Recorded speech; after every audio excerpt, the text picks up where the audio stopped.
Dyslexic Genius here. I'm back on the Cheney phonograph, and I'm going to talk about the governor. They're a little different than most governors.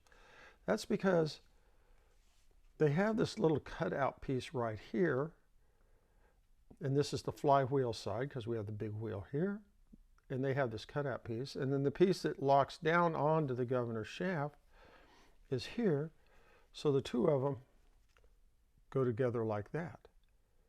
You want to make sure that you use a Q-tip with some lacquer thinner on it, and you clean out the inside. Make sure it's running straight. You also, on a governor rebuild, you want to put the flywheel on, hold it, give it a spin, and make sure that the flywheel is running straight and it's not wobbling.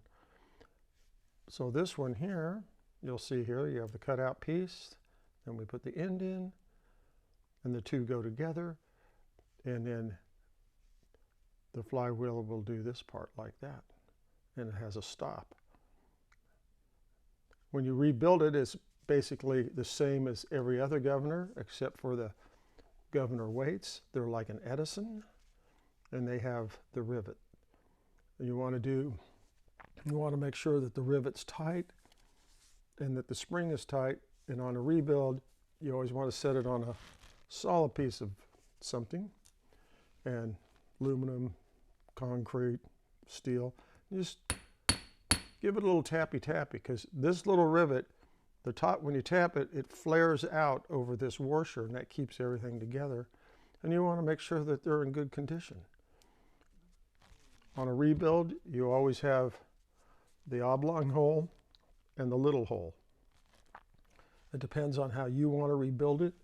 What I do is I use the little hole on the back part of the governor always. This is how I do it, because when you try to line a little hole up here, you have to have play. So when you set it in place, it'll be screwed in, and then you can, if we can do this on camera, you can move the governor back and forth like this to hit the hole. Then I have videos on how to balance it out and tighten all the screws. You just go to Governor Rebuild. I hope you're enjoying the Cheney. This is a lot of fun, and that's my tip for the day.